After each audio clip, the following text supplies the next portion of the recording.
Enggak sih, enggak cita-cita dari kecil. Ya dari kecil belum tahu sih cita-cita yang Biasa aja yang main masuk. kayak biasa aja Iya, anak kecil kan? main-main. Iya, Kalau iya. ditanya mau jadi apa?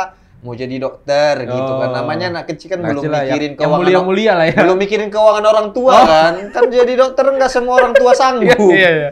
Dari sarjana teknik industri Teknik. malah jadi pelawak. Iya, Itu kan korelasinya kan. betul. Nah, itu justru mungkin nggak didukung juga sama orang tua kali, Bang. Nggak setuju kali. Pastilah, wajar lah. Itu Iya, masuk iya, iya. masuk akal lah untuk Iya, iya. orang tua. Karena kan orang tua juga kebetulan kan secara ekonomi juga pas-pasan. Iya. Mereka sudah menginvestasikan uang begitu banyak untuk transport, untuk uang kos, Bisa-bisa makan, lah ya. uang kuliah Iya, iya, gitu. iya, Kok iya. begitu lulus kuliah, kok kayaknya investasinya ini bodong. Oh, tapi makna ngeri sedap sendiri pun ada maknanya, Bang. Apa ya karena terpikir Tapi aku udah tahu memang itu maknanya apa. Ngeri-ngeri sedap itu kan sesuatu yang apa ya, mengerikan tapi sedap. ada menyenangkannya, Ada menyenangkannya. gitu kan. Iya, iya, iya, iya. Gitu. Jadi kayak cocok lah sama cerita-cerita yang aku punya juga tentang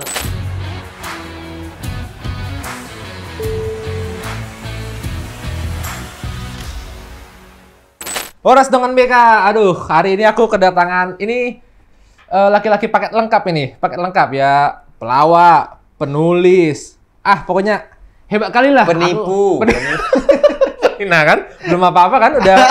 Kayaknya ini lebih seru nanti kita ngobrol daripada aku opening dulu ya. Langsung aja. Bang Benedion Raja Guguk. Oh. Aduh, abangku. Seru nih. Abangku juga. Abangku juga. Saya manggil abang lagi. Pak. Sehat Bang? Sehat, puji Gimana? Tuhan. Makasih loh Bang udah mampir ke studio kita. Sama-sama. Kayak mana penilaian Abang? Aman lah ya, mantap ya? Ngeri lah nih. Ngeri lah. Niatnya udah mulia ini. Itu udah mulia. Iya. Ya ini baru, kita dari Maret nih, Maret Bang, Maret. Maret tahun lalu. Iya, tahun lalu, masa bulan lalu. Tahun lalu Bang, tahun lalu. Gimana kesibukan Bang hari ini?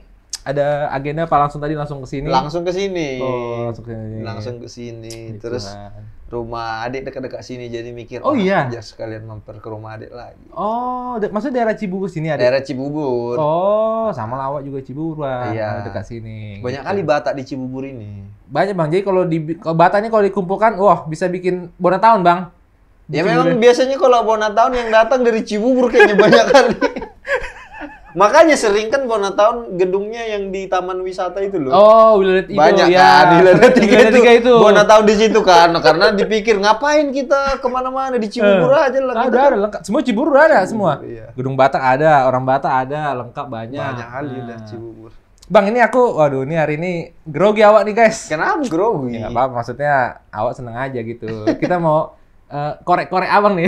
Wis. Korek, tapi korek karir lah segala macam kan. Cuma sebelum ke jauh itu, sebelum kesana Bang, aku penasaran nih Bang. Dulu nih, abang kan sekarang penulis, aktor juga, sutradara juga, pelawak juga. Maksudnya, ini cita-cita dari kecil kah Bang? Atau kayak mana Bang masa kecil Abang ini Bang? Enggak sih, enggak cita-cita dari kecil. Ya dari kecil belum tahu sih cita-cita yang Biasa aja yang masuk. kayak biasa aja. Iya, anak kecil kan? main-main. Iya, Kalau iya. ditanya mau jadi apa? Mau jadi dokter gitu kan. Namanya anak kecil kan Anak belum kecil lah, mikirin yang keuangan. mulia-mulia lah ya. Belum mikirin keuangan orang tua kan. Kan jadi dokter enggak semua orang tua sanggup. Iya, iya. Jadi dokter Jadi gitu. dokter. Pas SMP jadi arsitek gitu. Oh, pokoknya keren-keren lah Padahal ya. nggak tahu arsitek kerjanya Arsitek apa. apa.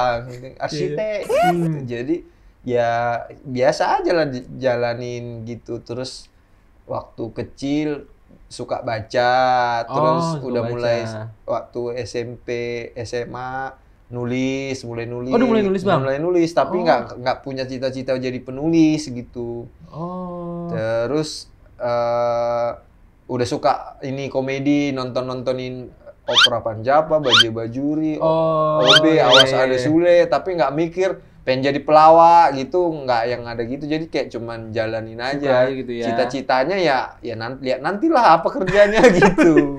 Ya semua serahkan pada Tuhan lah. Iya. Pas SMA lah Oh, udah udah mulai mulai. mikir kalau kuliah ngambil jurusan apa gitu. Oh, iya. Nah, iya, terus nanya-nanya senior, nanya-nanya kawan-kawan, jurusan teknik lah. Kebetulan aku juga suka matematika sebenarnya. Cuman karena teknik juga karena katanya banyak lowongan. Oh, teknik. Kalau teknik, teknik itu iya. gampang cari kerja katanya. Katanya. Ya udah, akhirnya ya udah.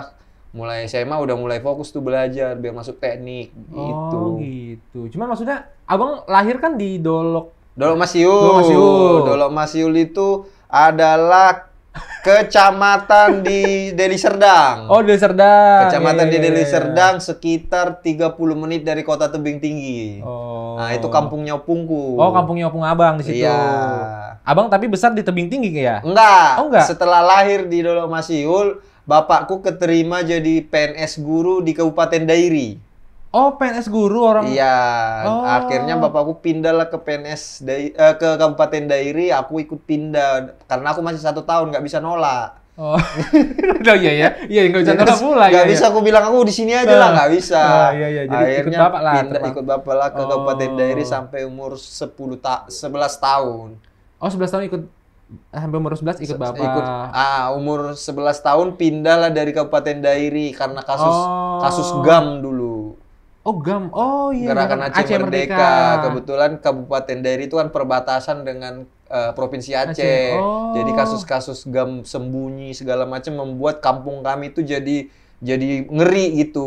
Oh, iya. Oh, Bang merasakan masa itu Iya, berarti? kami mengungsi karena ada katanya karena ada katanya iya, iya, seorang iya, iya. warga yang ngelihat GAM terus jadinya dibunuh sama orang GAM karena nanti membocorkan mereka sembunyi di situ. Tempat persembunyiannya. Akhirnya kami ngungsi kembali ke rumah opung di Dolo, terus kata opung janganlah balik ke situ kalian lagi gitu. Akhirnya nggak balik lagi ke Kabupaten Dairi Oh. gitu. Ih, Itulah akhirnya yang bikin pindah ke Tebing karena kata bapak, aduh sekolah di Dolo jelek, ke Tebing aja lah kami ya gitu. Oh gitu. Iya. Oh, ya ampun. Akhirnya itulah kelas 5 SD mulai sekolah di Tebing. Oh, mulai sampai besar lah di Sampai di SMA. SMA di Tebing. SMA di Tebing. Oh, iya, iya. Cuman abang berapa bersaudara sih, Bang? 4. 4. Abang nomor Aku anak kedua.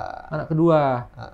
Yang Anak dia- pertama kakak perempuan. Oh, perempuan. Aku anak kedua, anak ketiga laki-laki, anak terakhir perempuan. Akur. Akur Oh, semua. akur. Enggak, karena di Batak biasanya kalau sama Nah, itu yang bikin tetangga juga suka iri. Kami berempat itu 4 bersaudara, itu akur kali. Oh. Main sama sering-sering ketawa-ketawa, sementara rumah-rumah tetangga itu bersaudara selalu ribut kan, bertumbuh. Nah, sering kali gitu. Kalian baik-baik lah, kalian lihat itu si Benny itu baik-baik loh dia sama gitu-gitu. Waduh. Makanya kami juga bingung kenapa kami 4 akrab.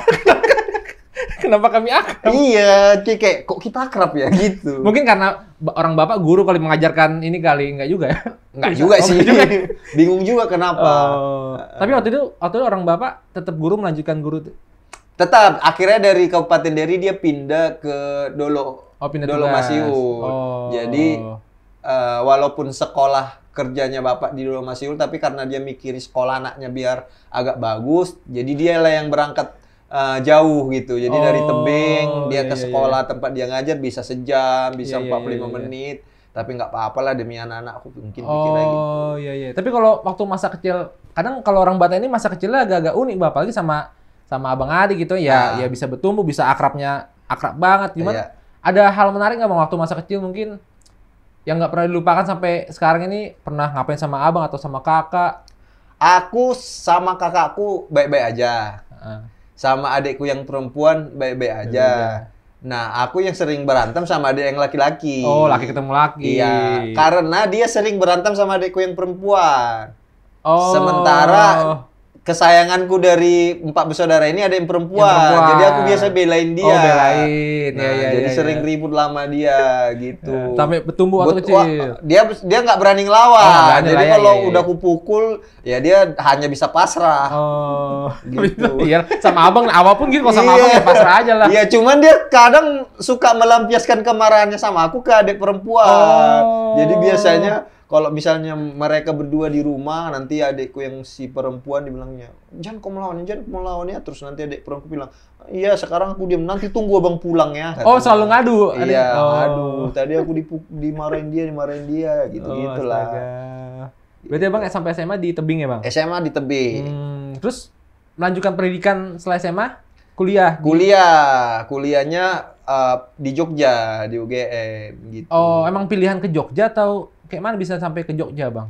Pokoknya waktu aku kelas 2 SMA, anak-anak senior kelas 3 SMA kan sudah mengalami lah ya kan SPMB dan segala macam. Iya. Terus terlihatan lah bahwa kuliah ke 3 universitas di Pulau Jawa ini tuh sesuatu yang sangat membanggakan. Kalau masuk UI, UGM, ITB, ternama itu paling ternama gitu. Kalau ada senior yang masuk ke sana itu udah dipuja-puja gitu. Keren kali dia. Keterima dia di UGM, keterima dia di ITB gitu. Nah, sejak itu tuh jadi adalah di kepala, oh berarti kalau mau sukses ini harus nih harus kesana nih gitu. Jadi dari mulai awal-awal kelas 3 SMA lah jadi belajar. Pas kelas 1 sama kelas 2 aku bandel kali juga, aku cabut, main biliar, gitu-gitu. Tapi ya tetap inilah, tetap nggak bandel-bandel kali. Balance lah gitu. Cuman belum mikirin kuliah.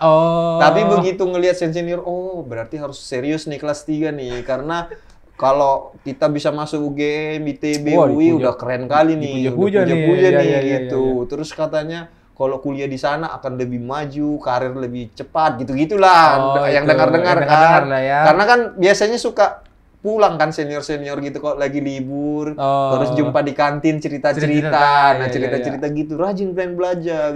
Enak kali kuliah di UI gitu, enak kali, ceweknya cantik-cantik gitu-gitu kan, pergaulan luas gitu-gitu, jadi kayak menarik, makin semangat nih, makin semangat. Nah, akhirnya kelas 3 dari awal udah nggak cabut main biliar lagi tuh. Serius tuh, mulai ikut les gitu. Dulu mana sempat mikirin les, mending ke rental PS ya kan. Begitu udah kelas 3 lah serius. Gitu. Akhirnya ke Jogja lah. Iya, kuliah lah. Keterima lah di UGM dulu, teknik industri. Teknik industri. Kalau teknik industri gampang jadi kerja kan? Itulah dia. Makanya kenapa dari banyak kali pilihan teknik, aku pilih teknik industri. Karena waktu itu aku bingung kan, teknik menarik nih. Cuman teknik jurusan apa gitu kan, aku bingung. Waktu itu pilihannya kalau nggak teknik sipil, teknik mesin. Sidul. Iya, cuman aku masih bingung kan. Akhirnya aku lihat koran. Baca koran. Kulihat yang lowongan pekerjaan. Terus kulihat yang teknik-teknik. Teknik industri kok banyak kali nih. Banyak kali lowongan teknik industri gitu. Teknik industri aja laku gitu. Justru dari koran. Karena banyak lowongan aja. Gitu. Padahal nggak ngerti teknik industri belajar apa. Banyak lowongannya ini aja lah gitu. Akhirnya masuklah teknik industri. Nah, di tengah kuliah inilah semester 5 2011 di Indonesia booming yang namanya stand up comedy. Pas pertengahan abang kuliah itu. Lagi booming di Indonesia stand up comedy. Kebetulan memang dari kecil itu aku udah suka nonton acara lawak kan. Tadi kan OVJ segala macam. Jadi tertarik memang sama komedi-komedi gitu. Jadi waktu booming itu nontonin di YouTube aja terus. Lucu-lucu kali dulu orangnya. Siapa yang nonton pertama kali? Raditya Dika. Dia yang pertama pencetus itu. Iya kan, dia yang pertama populer kan. Populer stand up comedy, nonton dia. Lucu kali kau nih. Cakap-cakap sendiri tapi bisa ketawa orang gitu. Bisa bikin orang banyak ketawa kan. Iya. Coba juga lah ini gitu. Abang langsung tertarik itu. Pengen nyobain. Pengen nyobain. Waktu itu bingung kan awal-awal, sampai akhirnya ternyata setiap kota itu ada komunitasnya. Akhirnya gabung laku ke komunitas stand up comedy Yogyakarta. Itu Abang berarti cari-cari info sendiri tuh di mana komunitas. Tapi nggak ada yang kenal di saat nggak ada ya. Datang aja dulu awal-awal, nonton aja dulu 2-3 kali datang cuman buat nonton gitu. Terus begitu kayaknya bisa nih nyoba lah gitu. Tapi kuliah kan masih jalan terus kan? Tetap aja ini aja kayak kegiatan selingan aja. Kuliah tetap fokus gitu. Akhirnya lulus kuliah. Iya, nah ternyata setelah setahun stand up itu ikut komunitas itu, semester 7 setahun kemudian, ya sebelumnya jadi tahu lah, ternyata ada perlombaannya di TV gitu. Ada ininya apa? Ada stand up comedy Indonesia di Kompas TV. Ternyata acara besar juga ini. Ya udah ikut audisi lah. Ikut audisi masuk jadi peserta, jadi finalis pas semester 7 tahun kemudian. Semester 7 berarti itu tahun 2012. 2013. 2013 itu. Setahun lebih kemudian lah. Nah, dari situlah yang cukup mengubah perjalanan hidup akhirnya. Karena kan udah masuk TV, terus sering dapat job lah kan, acara stand up, ada kegiatan perusahaan di Jogja, aku diundang. Ada kampus yang bikin acara stand up, aku diundang. Wah, lumayan nih menghasilkan. Impact-nya besar juga ya, maksudnya banyak dikenal, banyak panggilan juga. Tapi Abang ini kayaknya aku dengar-dengar lulus kuliahnya ini cum laude Bang ya? Iya, makanya dari awal kuliah ya memang fokus juga gitu. Keren Jadi juga. walaupun stand up, ya tetap pas kuliah juga tetap fokus. Serius gitu. juga ya, nggak Nah, cabut-cabut lagi ke rental PS ya? Enggak. Udah, mungkin udah nggak ada kali. Iya, karena pas udah kuliah udah punya laptop kan. Oh, main di laptop. Main bolanya di laptop. Tetap main ya, cuman Tetap nggak ada main, istilah cabut. nggak ada cabut. Tapi waktu itu jatuhnya, nah abang itu stand up itu Suci atau Suca bang? Suci. Suci. Awalnya Suci, bang ya? Kompas. Suci Suci. Kompas season 3 2013. Season 3 2013. Oh iya, aku juga, aku ngikutin juga. Ngikutin, Suci. Iya, ya. Suci. Bedanya apa sama Suca bang? Suca itu di Indosiar. Oh, Kalau Suci Suci ya? itu di Kompas TV. Oh, abang yang season 3. Yang season 3 ku. Oh, Juaranya Babi Cabita. Babi Cabita. Oh, Babi Cabita ya. Mm-mm. Babe ya, bukan Babi Cabita. Mm-mm. Babi Cabita gitu. Mm-mm. Tapi susah nggak sih bang? Maksudnya melawak sendiri. Itu kan harus bikin materi segala macam kan? Iya. Untuk awal-awal tuh ya susah lah bang. Ya lumayan Iya, susah. iya. Tapi kalau ibaratnya memang ada niat, ada keteguhan sama ya punya sedikit bakat juga ya bisa lah Bisa, gitu. bisa. Tapi memang nggak mudah gitu, harus ada keteguhan lah untuk mempelajari, bikin Keteguhan. materi Iya, gitu iya. kan, nggak sekedar pengen doang tapi Iya, nggak iya, iya. mempersiapkan, Nggak memang harus mendalami, disiapkan, iya, iya. harus dipikirin. Gitu. Tapi maksudnya berarti kan kalau materi-materi itu sebenarnya gini, aku juga kepo bang. Maksudnya materi itu bener-bener nyata, dunia nyata atau kita kembangkan sebagai kayak ilusi-ilusi aja materi itu bang? Ada banyak gaya komedi gitu, ada yang benar-benar menceritakan sesuatu yang benar-benar pernah dialamin ada, yang ditambah-tambahin juga ada, yang benar-benar bikin bikin cerita-cerita yang sebenarnya nggak terjadi juga ada. Jadi macam-macam, tapi memang kebanyakan adalah kejujuran istilahnya, menceritakan sesuatu yang benar-benar menjadi keresahan seseorang. Misalnya aku apa yang kuresahkan, ya udah fokus menceritakan itu dan jadinya kelucuannya itu tuh sangat bisa jadi tebal gitu, bisa menjadi lucu kali karena mungkin benar-benar kayak curhat, relate ya kayak nyata ya gitu ya. Benar-benar berkeluh kesah. Jadi orang ngerasa wah ini benar-benar ngamuk dia nih, makanya lucu kali gitu. Dulu paling banyak tuh keresahan tentang apa bang kalau yang abang suka bawa ke materi itu? Dulu paling banyak yang materi awal-awalku ya tentang bagaimana orang Batak di Jogja gitu kan. Karena kan itu cukup kontras situasinya ya, kan unik sebagai juga, orang ya, Batak di Jogja gitu. Terus bagaimana hubungan seorang anak saat dia sudah jauh dari orang tua gitu. Karena sebagai perantau kan. Terus juga cerita bagaimana relationship dalam keluarga orang Batak gitu kan. Oh, itulah abang angkat semua itu.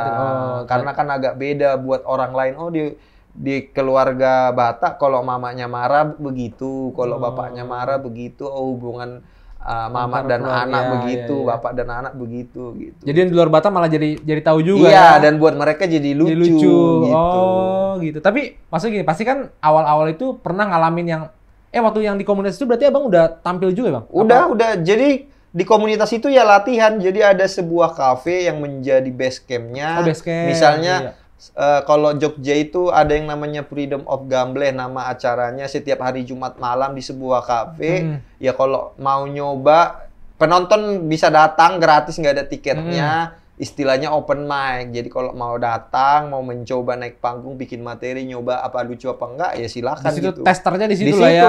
Disitulah momen latihan stand up comedian, namanya open mic. Open mic, mental dibangun segala macam. Dan rata-rata setiap kota sekarang punya komunitas itu. Oh, tapi awal pertama kali tampil open mic itu mengalami yang namanya mungkin nggak lucu. Pasti. Ya? Cuman kan kalau nggak lucu, akhirnya harus dipikirin apa yang bikin nggak lucu, dievaluasi. Terus karena ada komunitas, ada stand up comedian lain yang jadi kawan tukar pikiran. Kenapa kemarin aku nggak lucu ya? Ada masukan nggak gitu? Jadinya diskusi. Coba materinya diginiin. Jadinya akhirnya ada perkembangan kan, karena proses belajarnya jadi jalan. Semua berembuk lah itu. Iya. Gimana sampai mau titik lucu itu harus ya. gabung berkomunitas gitu. Dari sarjana teknik industri malah jadi pelawak. Iya. Itu kan korelasinya kan. Betul. Nah, itu justru mungkin nggak didukung juga sama orang tua kali, Bang. Nggak setuju kali. Pastilah, wajar lah. Itu masuk akal lah untuk orang tua. Karena kan orang tua juga kebetulan kan secara ekonomi juga pas-pasan. Iya. Mereka sudah menginvestasikan uang begitu banyak untuk transport, untuk uang kos, Bisa-bisa makan, lah ya. uang kuliah Iya, gitu. iya, Kok iya. begitu lulus kuliah, kok kayaknya investasinya ini bodong gitu. Investasi bodong. Oh, lagi hits sih investasi iya, bodong tuh. kok nggak menghasilkan investasi ini gitu. Jadi wajar lah orang tua khawatir kan. Jadi sempat nanya lah kayak kok bisa gini? Kenapa kau nggak kerja aja di perusahaan gitu-gitu? Biasanya lebih ke orang bapak kali yang gitu. Enggak, Kau kalau juga? aku justru mama. Oh, Bapak mah biasa aja, biasa aja ya? terserah anak lah gitu. Atau mungkin nggak berani juga dia negor atau gimana. Investasi Ya, bodong. yang biasanya negor mama gitu. Ini kalau melawak nggak setuju orang tua jadi kayak mirip kisah-kisahnya kalau apa ngeri itu si Lolok itu. Iya, Ya kan nggak setuju iya. orang tua tapi akhirnya dia bisa buktikan gitu ya, kan. Nah, ya ada lah iya, ininya. pasti lah, apa? apalagi Inspirasi dari dunia nyata nyatanya itu adalah ke film itu gitu. tapi sekarang udah nggak marah lagi kan orang bapak orang mama udah. Oh enggak lah, udah ditransfer kayak mana dia mau marah, malah didukungnya. Udah bagus pilihanmu ini nak katanya, transfer lagi ya katanya. Rutin asal jangan sampai putus aja transferannya. udah, Astaga. udah tenang dia sekarang. Oh, kalau dia kerja di perusahaan belum tentu segini ditransfernya, mungkin gitu pikirnya. Bisa aja bang itu. Investasi bodong itu. Iya. Orang tua kan taunya, anak gua udah lulus kuliah malah jadi begini. Iya, Kan. utang Mau di jadi apa? sana, Utang sana utang sih mau sini. jadi apa gitu kan. Tapi maksudnya yang merantau ke Jakarta orang abang aja ya? Dari 4 bersaudara itu apa? Sekarang yang di Jakarta aku dan adikku yang perempuan. Oh, Di yang Jakarta. selalu abang bela itu Iya. di Jakarta. Heeh. Yang dua lagi masih di Yang satu kakak di Medan. Oh. Dialah paling sering pulang ke tebing. Paling ke tebing. Dialah sarmanya kami. Sarmahnya kami. Iya, nah adik yang laki-laki dia kerjanya tuh di kapal. Oh, di kapal. Jadi kalau ditanya dia di mana harus ku telepon. Nggak tahu aku sekarang dia lagi di mana itu. Karena pindah-pindah kan. ya. Iya. Iya. Astaga.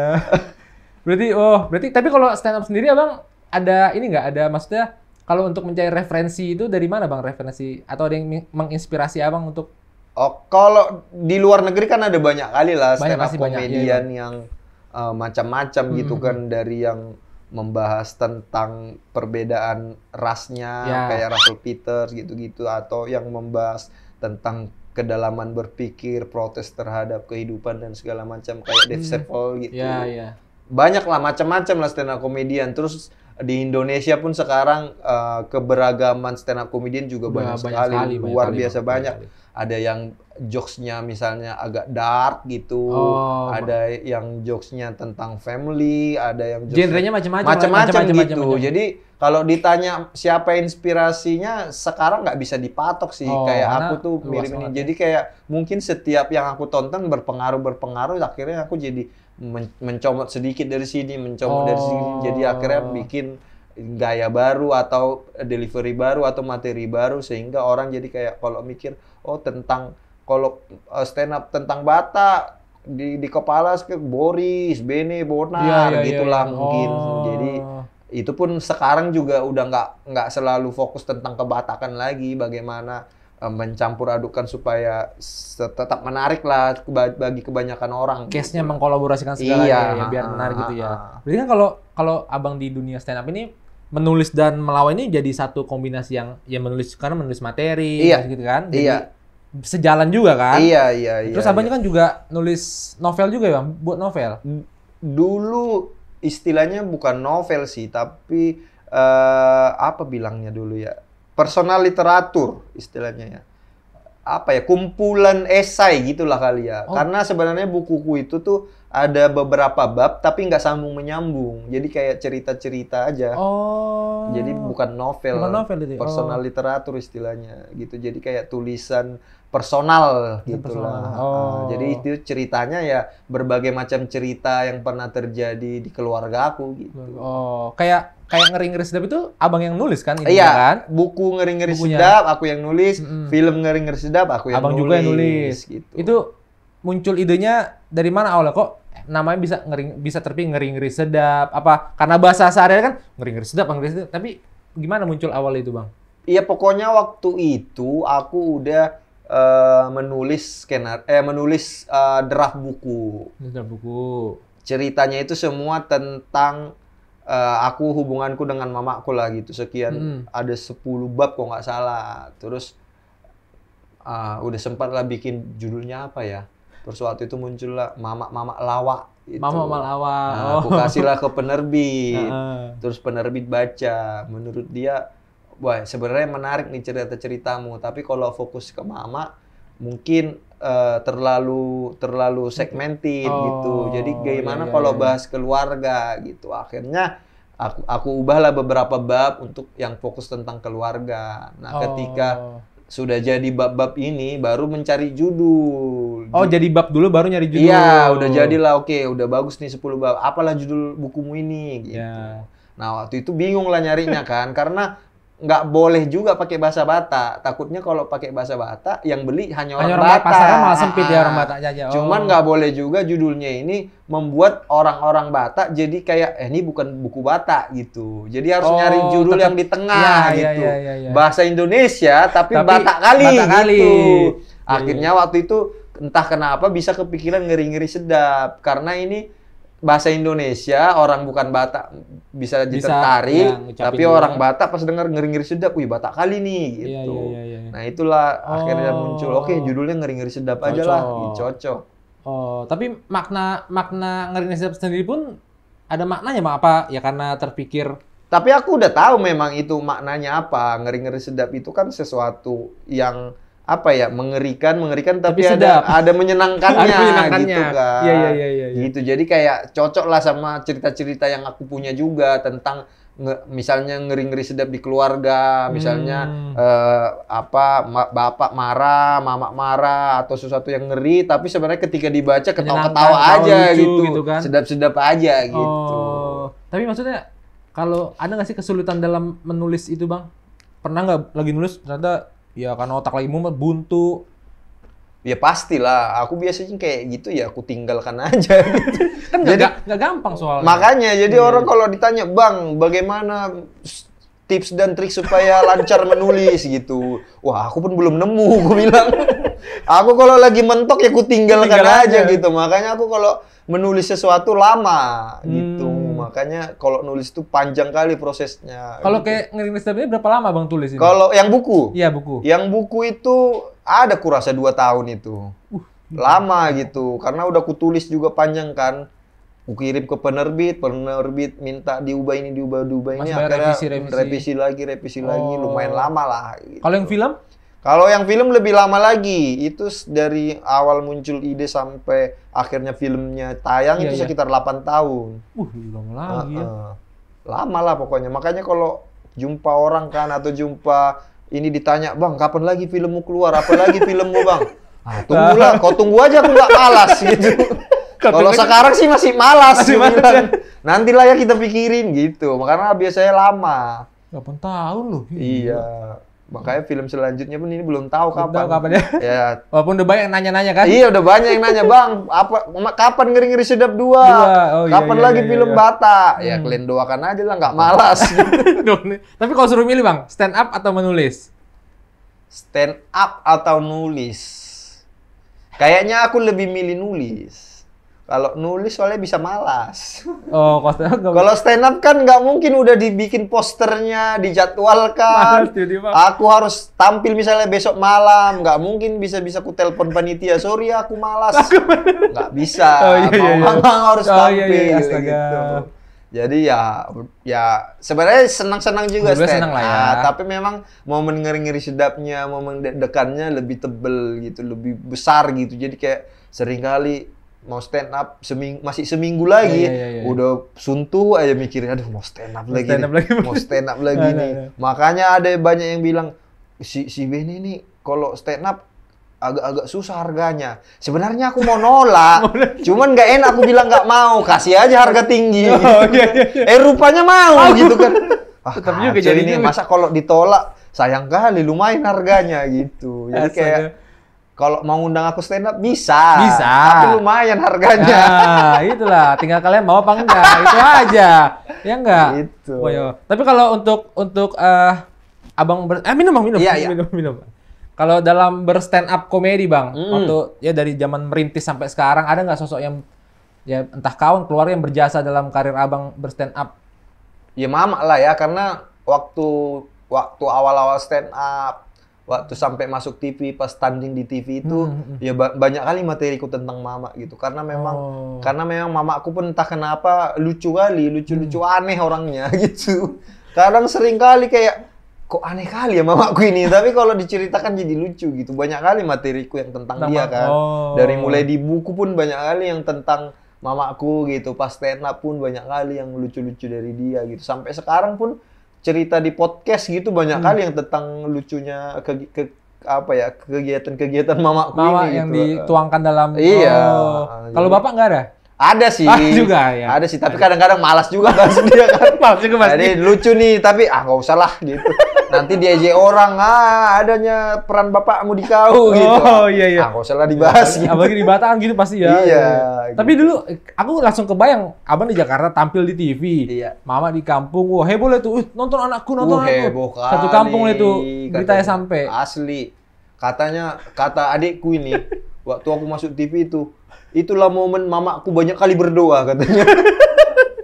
Pokoknya kalau di mana mama? Di kamarnya itu lagi berdoa gitu. Rajin kali dia berdoa katanya supaya karena mamaku tahu kalau juara hadiahnya mobil. Oh, aku udah tahu niatnya bukan karena anak ini, karena mobilnya gitu. Rajin kali katanya berdoa, nelpon semangat kau ya nak, bikin materimu yang bagus gitu. Oh, pokoknya langsung di inilah ya. Aku pikirkan karena sayang anak, belakangan ku tahu karena hadiahnya mobil itu bang katanya. Tahu mama hadiahnya mobil. Rajin berdoa mama itu bang katanya. Rupanya nggak dapat juga mobilnya. udah sering doang nggak dapat juga mobilnya ya. Tapi lucu juga, maksudnya stand up juga ya lucu. Tapi menurut abang kalau stand up itu bentuk seperti apa? Dia kan pelawak tunggal jadinya bang ya? Iya. Single benar-benar main tunggal itu main kan? tunggal, segala resiko dan segala macam benar-benar sendirian gitu. Dia lucu senangnya sendirian, mau dia nggak lucu sedihnya sendirian gitu. Cuma maksudnya dari abang zaman berkarir sampai sekarang tuh banyak juga bang komika Batak yang abang temui.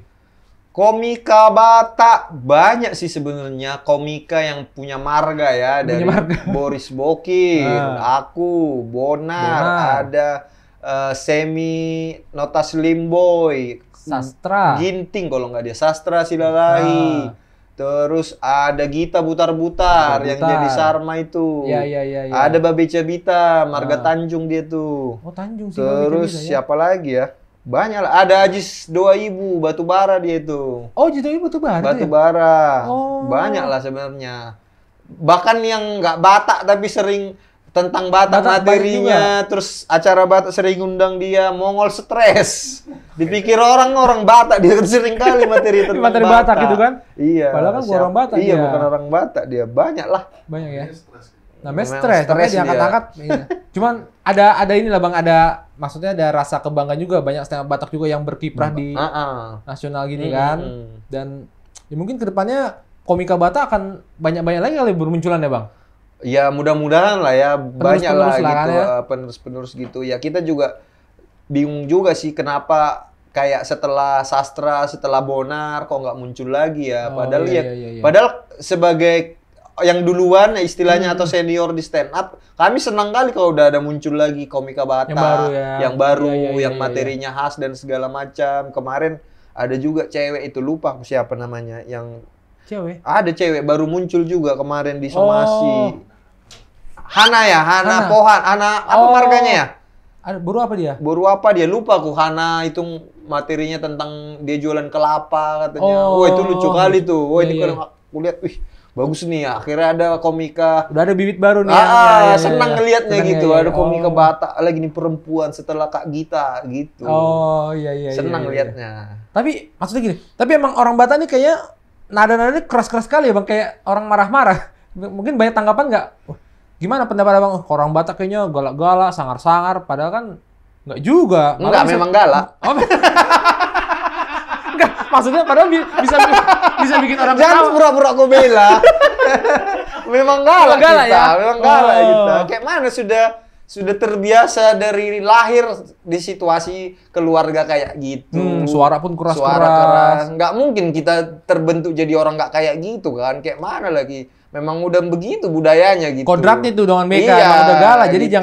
jangan sampai sok-sok membela. Iya, walaupun Walaupun sebenarnya secara sifat atau niat nggak ada juga, banyak juga kan yang ternyata kukira orang Batak itu galak-galak, nggak beretika, Ya. nggak friendly, nggak ramah gitu. Ternyata begitu berkawan, ternyata baik juga Baik juga. solidaritasnya, Loyal memperhatikan juga, kawan memperhatikan gitu. kawan. Ya Ya, kalau ya. sekitar apa istilahnya kalau lihat dari permukaan mungkin wajar lah orang berpikir Ya, kayak ya, gitu ya. kan. Dia dengar ngomong ih galak kali gitu, tapi ternyata pas udah dekat ya banyak juga yang merasa ih kalau berkawan sama orang Batak sih enak gitu.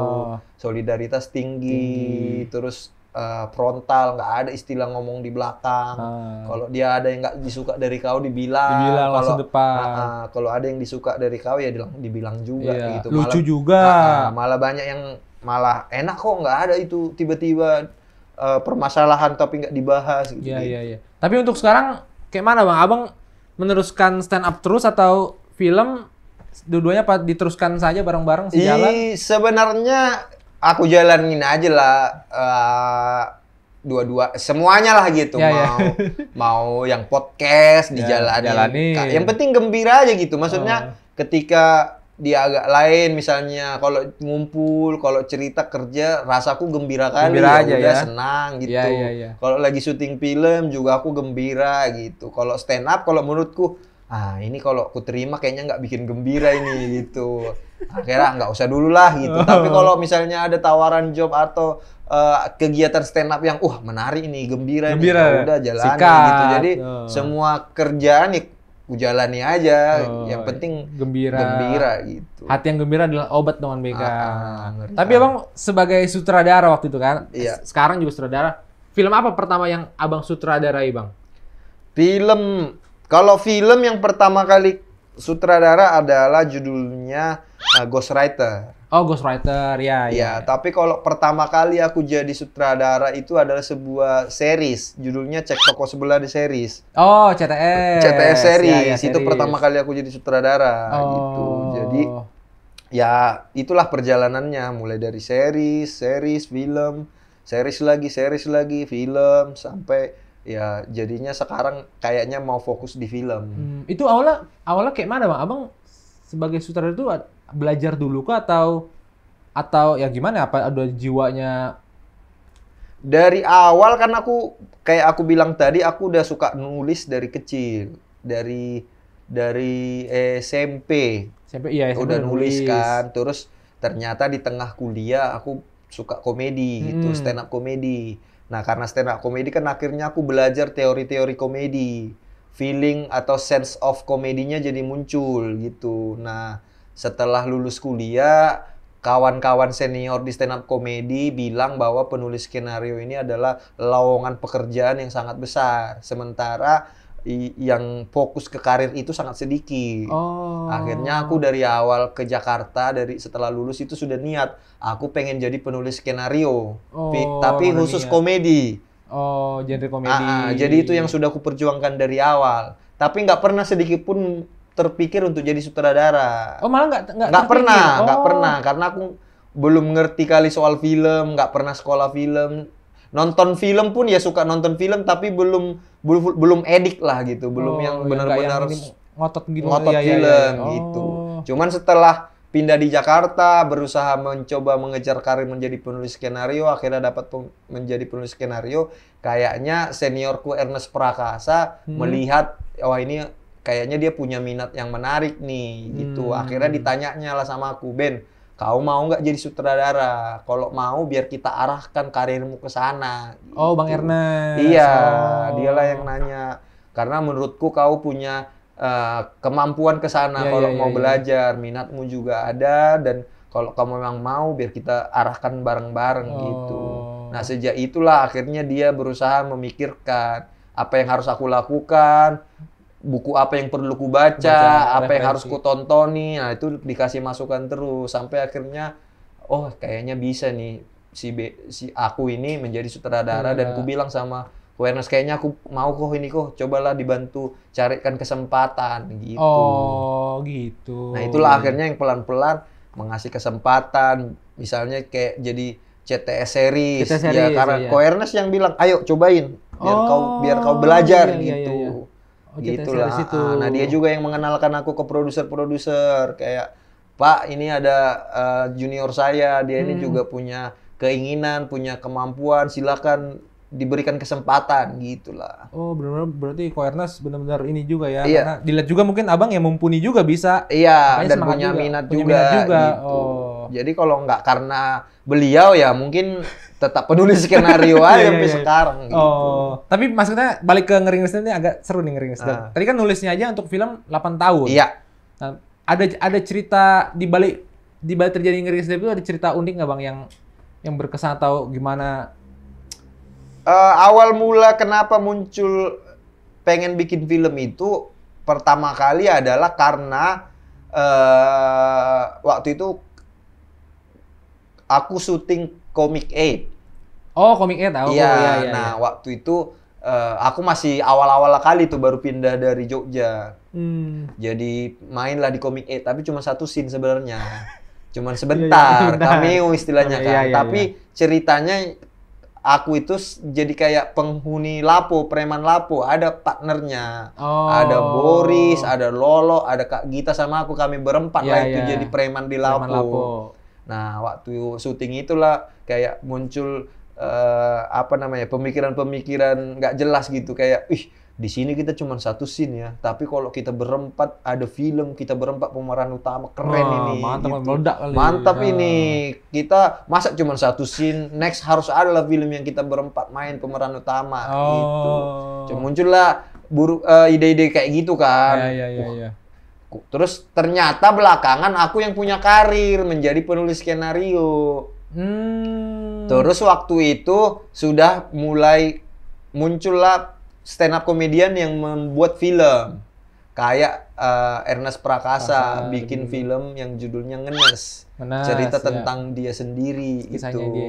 Terus ada misalnya Soleh Solihun bikin film judulnya Mau Jadi Apa, cerita tentang dirinya sendiri. Terus aku akhirnya mikir, kalau misalnya tiba-tiba ada durian runtuh, aku dapat kesempatan bikin film, harus cerita tentang apa ini ya gitu. Nah, waktu itu kepikiran lah keinginan si kawan-kawan ini, kalau kita bikin film kita pemeran utamanya berempat, seru kali ya. Nah, dari situlah akhirnya mulai nyari-nyari ide, bikin cerita apa nih gitu.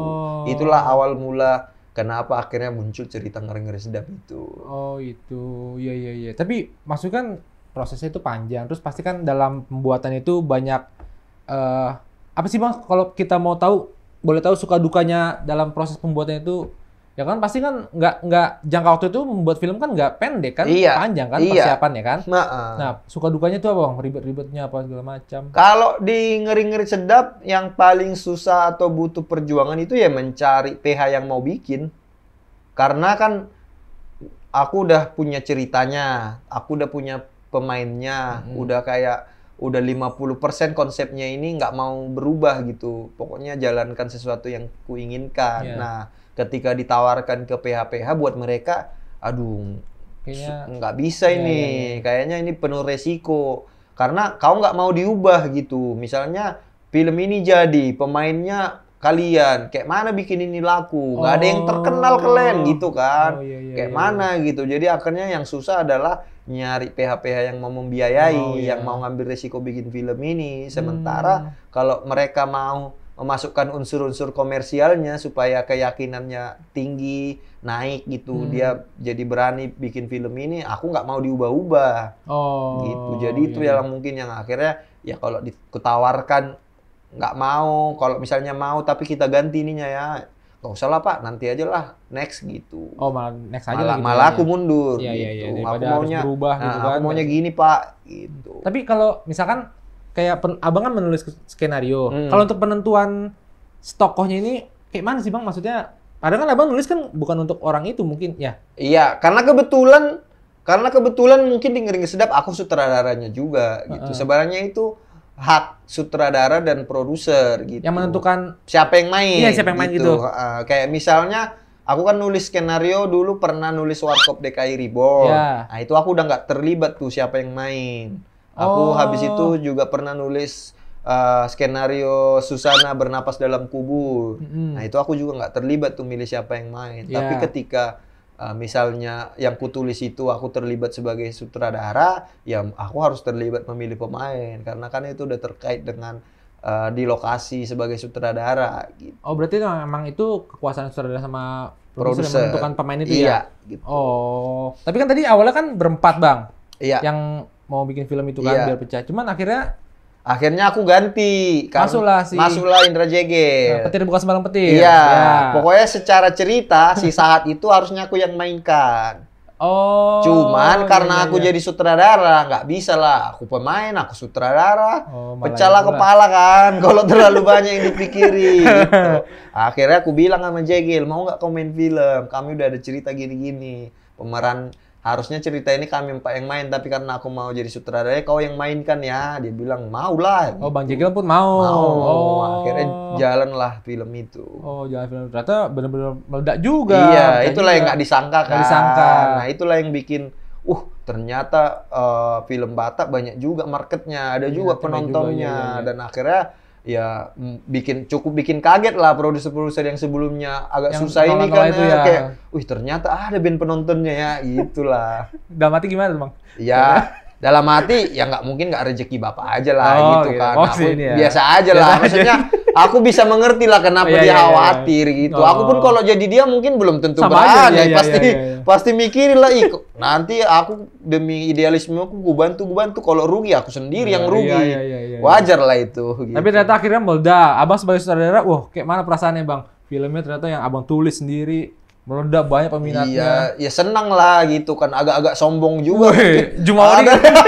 agak Jumawa langsung ya. Tapi ya harus tetap apa ya menginjak bumi gitu ya. Iya. Ya senang lah, puji Tuhan gitu. Terus ternyata film itu entah gimana ceritanya banyak efek baiknya terhadap suku Batak gitu. Karena akhirnya banyak orang Batak yang mengaku jadi mendiskusikan tentang relationship antar keluarganya. Jadi membuat perspektifnya luas, Iya. yang tadinya dia fokus hanya sebagai anak, akhirnya dia pikir, ternyata yang dipikirkan orang tua tuh kayak gini ya. Iya, Akhirnya, ternyata kalau bikin film kayak gini, ternyata maknanya jadi banyak, efeknya jadi banyak. Dan itu yang belakangan jadinya kayak, film itu tuh bagus juga ya kalau ternyata bikin kayak gini, nggak sekedar cuman jadi hiburan. Iya. Ternyata banyak jadi pemantik inspirasi untuk orang-orang menjalin hubungan yang lebih baik di keluarganya. Banyak juga orang-orang Batak yang tadinya nggak terlalu peduli sama kebudayaannya, Betul. apalagi yang muda-muda, Iya. jadi mikirin, ternyata budaya Batak kayak gini ya. Malah jadi mau belajar dia, Iya. nanya-nanya orang tuanya yang tadinya dia nggak ngerti martutur, dilihatnya si Gitu. Sahat di film itu, Ah. wah bahaya nih, aku nggak boleh kayak Sahat pikirnya. Iya. Akhirnya nanya ke orang tuanya, kayak mana panggilan martutur ini, gitu. Jadi belajar, Iya. macam-macam lah efeknya kan. Iya. Jadi kayak, ternyata bagus juga efeknya ya, gitu. Tapi kalau buat Dongan Beken nonton tuh emang yang scene-nya Bang Saat itu yang kalau lihat tuh yang ada yang bungkus makanan Iya. itu, iya nantulang. Kayak mana nantulang? Ya namburu. Akhirnya, iya bude. Jadi tahu martutur itu. Jadi kayak banyak juga orang takut Iya. mengalami kayak gitu kan. Akhirnya belajar. Tapi emang film itu kan budayanya emang lebih terangkat juga ya. Ya. Terangkat. Nah, beda dengan maksudnya kita ke agak lain ini. Iya. Ya kan kalau ngerinis dia tuh memang lebih di situ ada soal budayanya juga banyak mertutur. Sampai pestanya adat itu di shoot kan jadi orang Betul. tahu kan. Nah. Nah, tapi kalau agak lain ini kayak mana Bang awal pembuatannya, idenya ini? Jadi ketika film Ngeri-Ngeri Sedap berjalan, kebetulan kami berempat udah punya podcast agak lain kan. Jadi di film Ngeri-Ngeri Sedap kan 3 dari member podcast ini terlibat, ya kan? Ada Boris, ada Jegel sebagai pemain, aku sutradara. Nah, ada satu makhluk hidup Seonggok. di seonggok makhluk hidup di agak lain ini yang nggak terlibat gitu. Nah, dia suka protes, enak lah Glenn, terkenal lah Glenn, aku nggak Glenn libatkan gitu. Jadi seringlah kami bercanda-bercanda untuk menenangkan dia. Tenanglah, nanti kan kapan-kapan film agak lain kan ada. Nanti kalau ada film agak lain kau kan main gitu. Alah, mana mungkin ada film agak lain. Aku langsung kebayang muka Bang. Alah mana Alah, men, yolo men gitu. Kau bantu aku, Ben. Cakap kau lah Cakap itu kau itu, gitu. iya. Jadi udah sering lah, ya udah nanti kalau ada film agak lain kau ikut gitu. Nah, dari situ kami udah mikirin lah kalau film agak lain dibikin film apa ceritanya gitu. Udah muncul lah pemikiran-pemikiran gitu. Nah, pemikiran-pemikiran itu kami sampaikan lah ke Awareness. Kok bikin lah film agak lain, berani nggak gitu-gitu. Tantangan juga nih Awareness lagi ya. Sampai akhirnya ketika di YouTube dia bintang tamu, kami tantang gitu, tembak langsung. Rupanya dia tertembak. Gitu. Kena juga itu. Kena juga dia. Akhirnya dijalankanlah niat itu. Berarti awalnya karena podcast itu? Iya, karena podcast itu. Podcast dulu berarti ya, baru film ya? Podcast dulu kami bikin, di tengah podcast, bikin ngeri-ngeri sedap meledak rame, ada satu orang yang cemburu itu tadi. Akhirnya dari situ memantik lah untuk, ayolah kita bikin film agak lain gitu. Jadi kalau prosesnya itu berapa lama Bang dari awal persiapan sampai cepat kali. Karena cepat kan?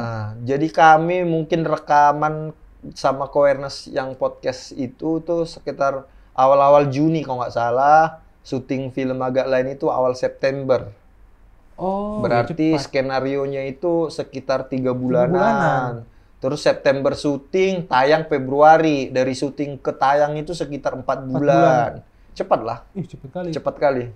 Tapi emang maksudnya pas mau bikin film itu emang ada keyakinan, ini akan meledak juga nih film, apa masih belum ada? Karena ngeri-ngeri sedap rame penontonnya, keyakinan itu jadi terbentuk gitu. Ternyata entah gimana pun kami yakin bahwa ngeri-ngeri sedap bisa rame. Karena awalnya itu yang menonton atau yang memperjuangkan adalah pendengar agak lain. Yang kami sebut pasukan bermarga.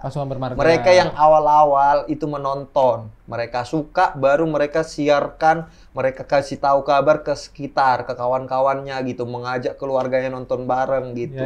Nah, kayak track record ini bikin kami yakin. Kalau filmnya bagus, si pasukan bermarga ini pasti senang. Kalau mereka senang nonton filmnya, kan senang juga ngajak orang nonton kan. Karena pasti, kau tonton ini film bagus sekali, senang dia. Dan entah kenapa pasukan bermarga ini juga fanatik, militansinya keren, besar gitu. Nah itu yang bikin kami yakin. Yang penting kita bikin film agak lain ini bagus, orang menontonnya terhibur, nggak kecewa, dan nanti ketika ini memang benar-benar punya kualitas, nanti tersebar ini berita bahwa film ini loyal. Karena sudah ada penggerak utamanya, si pasukan ini, gitu sih. Jadi dari awal sebenarnya kami udah yakin film ini akan menguntungkan, nggak akan rugi. Tapi tidak pernah berpikir efeknya bisa sebesar itu. Gitu. Jadi mungkin persiapannya juga lebih mudah kali mempersiapkannya ya? Iya, lebih mudah. Karena singkat banget kan? Dan 3 bulan. Dan kebetulan kami berempat kan waktu syuting itu sudah 2 tahun bersama gitu. Sudah saling kenal, chemistry sudah bagus, sudah tidak ada rasa canggung satu sama lain. Dan enak lagi itu diskusi membahas apapun. Jadi itu juga sangat membantu prosesnya jadi lebih cepat.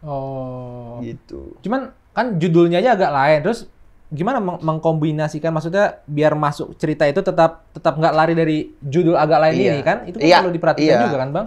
Nah kebetulan si penulis dan sutradaranya itu Moha Kliaco itu juga sangat mendengarkan agak lain.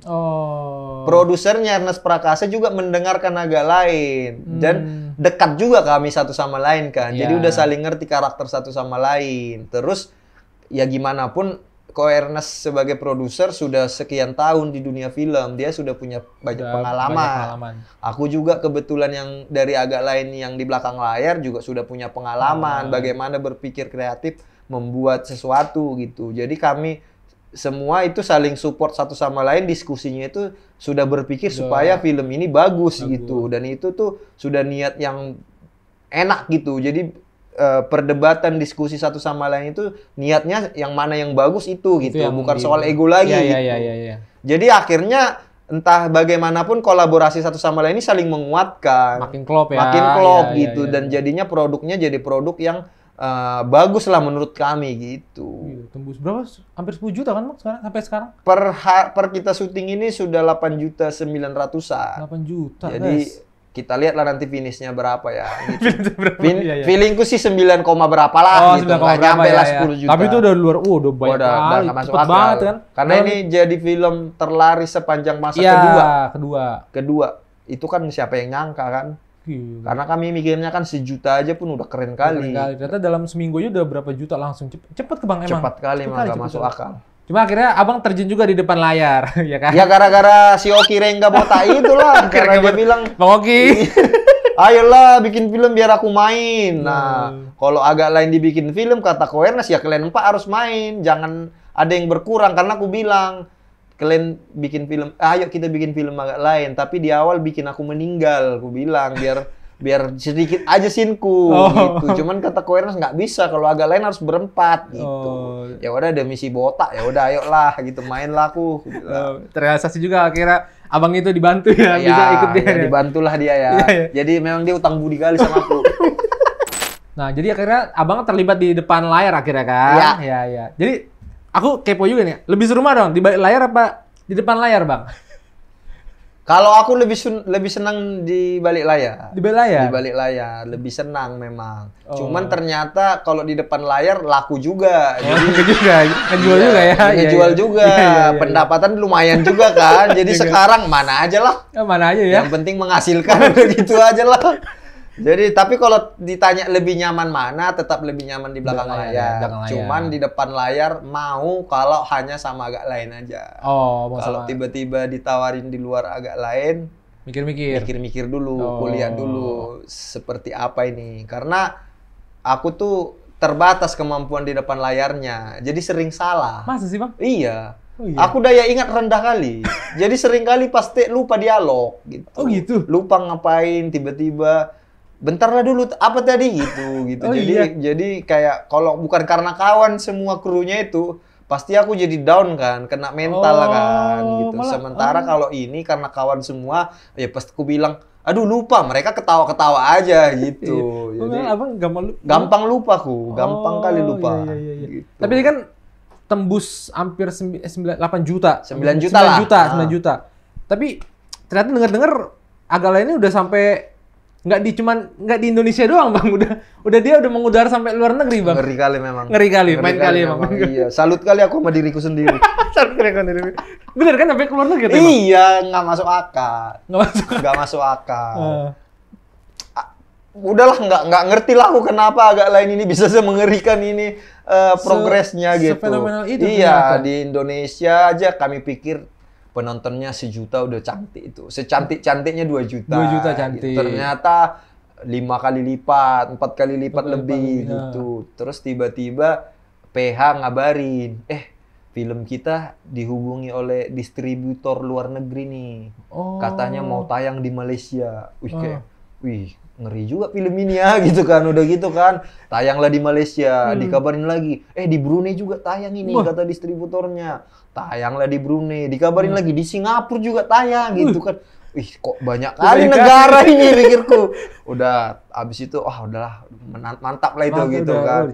Tiba-tiba tanpa dikabarin oleh PH-nya, tiba-tiba aku buka Twitter.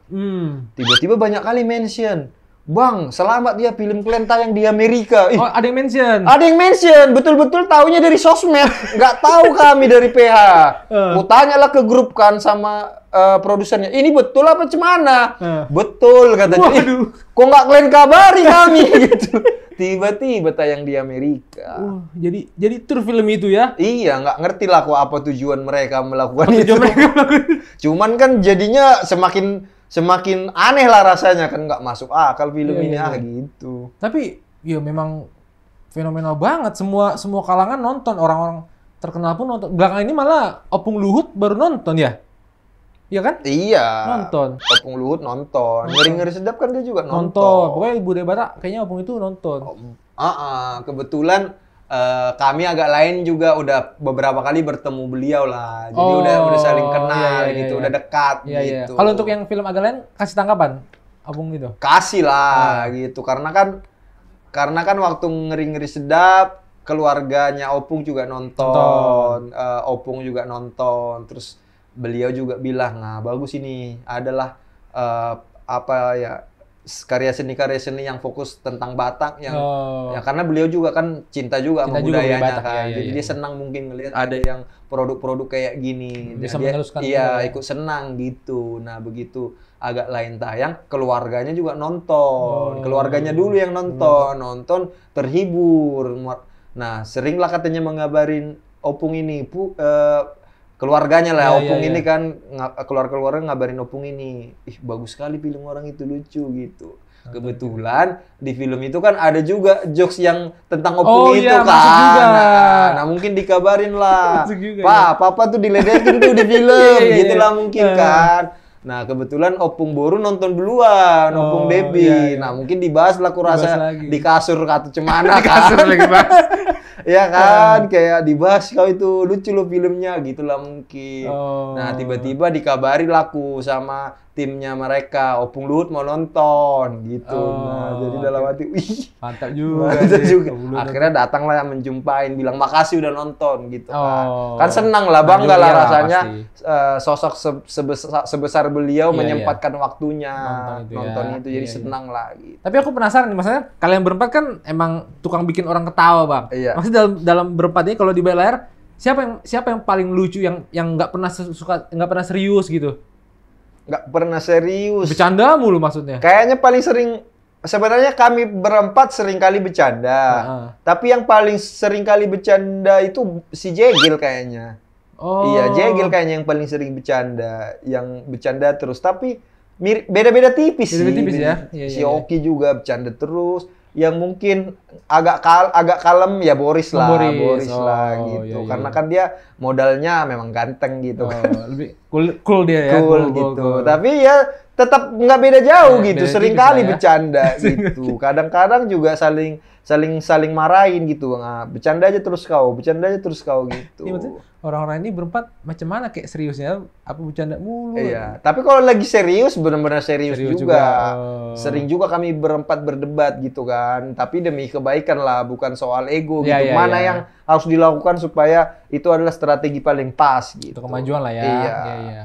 Akhirnya udahlah agak lain ini udah fenomenal. Kedepannya pasti kan banyak juga bang yang nanya bikin film lagi dong bang, bikin film lagi dong bang. Pasti. Gimana bang? Kedepannya ada rencana mau bikin film lagi apa? Tunggu dulu lah, ini aja masih panas nih masih. Kalau niat sih udah ada, Ah. tapi kalau detailnya misalnya kapan bikin apa belum ada. Oh. Tapi kan dari awal juga kami sudah niat kalau misalnya agak lain ini jalan, ya harus jadi konsisten sebagai Iya, iya. medium karya gitu. Karena kami kan terinspirasi oleh Warkop juga kan. Oh iya iya. Dulu Warkop kan konsisten, setiap tahun ada beberapa film gitu. Nah kami memang pengen kayak gitu tapi nggak pengen sesering itu. Oh, ada Jadi waktu. misalnya kalau ditanya agak lain 2 kapan ya ada tapi nggak tahu kapan. Cuman Oh. pengennya dalam waktu yang pas lah gitu, nggak terlalu cepat, nggak terlalu lama dan kualitasnya juga tetap bisa bagus. Oh, Gitu. pasti ya tetap dengan bata-bata juga ya. Ya kita lihat lah nanti apa cerita yang muncul. Jangan gitu. diminta agak lain 2 lagi nggak? Ada yang minta? Pasti ada yang minta, Ada ya. tapi kami dari awal bilang bahwa filmnya nggak pengen sambung menyambung. Jadi kalaupun ada film kedua nggak sambungan dari yang pertama. iya, Niatnya iya. kayak Nggak gitu. continue gitu ya, Iya, jalannya. biar kreativitasnya nggak terbatas gitu. Iya. Oh, dulu BK. Tunggu aja lah, pokoknya tunggu aja. Iya. Ada niat abang ini mau bikin, tapi tunggu kalian lah ya, pokoknya. Iya, ditunggu lah. Tunggu aja. Pokoknya tetap berempat ya bang. Tetap berempat Tetap berempat lah. ya. Jangan nanti bang Oki pula bantu aku lagi lah, bantu lah. Iya. Bantu, ya. Masa kami bikin film agak lain nggak ada okinya? Oh, nanti Mending Pak. bikin ngeri-ngeri sedap ya kan? Bang, nih ini kan ditonton Dongan BK semua bang. Iya. Maksudnya mungkin ada Dongan BK yang apa ya pengen jadi penulis kayak abang, mungkin pengen jadi di depan layar juga kayak abang gitu, mengikuti jejak abang Iya. gitu kan. Mungkin boleh bagi-bagi tips atau sharing ke Dongan BK bang biar mereka bisa mewujudkan impian itu. Kalau punya niat yang paling penting adalah konsistensi untuk mewujudkannya gitu. Karena banyak juga orang sekedar punya niat tapi nggak melakukan apa-apa gitu. Kalau dia memang punya niat, ya dia harus konsisten mempelajari, mencari strategi, melihat apa yang dia inginkan itu dan mencoba mencari jalan supaya dia bisa mencapai ke sana gitu. Peluang ya, lihat Karena peluang. sejujurnya sekarang itu jauh lebih gampang mau jadi apapun. Karena kemajuan teknologi, kemajuan sosial media, kemajuan dunia digital membuat akses itu bisa direct ke siapapun gitu. Misalnya kalau dulu orang mau jadi penulis skenario, dia susah kali untuk mendapatkan akses supaya punya interaksi dengan stakeholder dunia film gitu. Dia ketemu produser dan segala susah. Tapi kalau sekarang misalnya dia memang punya kemampuan sebagai penulis skenario, dia menulis dan dia konsisten menunjukkan karya tulisannya yang bagus, ya bisa aja tiba-tiba orang-orang notice, terus produser baca, wah menarik nih gitu. Jadi yang penting jangan berhenti di niat doang. Kalau memang ada niatnya, ya cari jalannya supaya niatnya ini terpenuhi, terrealisasi gitu. Jangan gantung di niat, konsisten, terus Iya. bisa lihat peluang. Karena ya zaman sekarang udah lebih gampang lah Bang Iya, untuk lebih gampang mewujudkan itu gitu. ya. Nggak kayak zaman Ibaratnya dulu. sekarang banyak kali orang jadi artis tanpa harus memulai karirnya dari bawah gitu. Yang langsung ya Iya. nggak merasakan merintis itu Iya, ya. perhatikan aja banyak kali sekarang artis yang memulai semuanya itu dari TikTok. Tiba-tiba dia rajin bikin konten, namanya naik. Ternyata dia punya bakat banyak. Karena punya bakat banyak, dia dicoba begini bisa, akhirnya namanya naik gitu. Kan banyak juga yang begitu gitu. Iya. Itu dia Dongan BK. Bang Bene, aduh, makasih banget nih. Sama-sama. Gila, banyak udah bikin kita ketawa, banyak sharing. Ternyata kita tahu gimana perjalanan karir Bang Bene.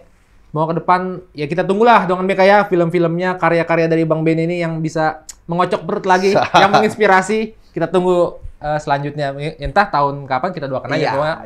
Semua proyeknya lancar Bang ya. Iya. Bang, thank you Bang sekali lagi Bang. Thank you. Siap, mantap. Oras. Batak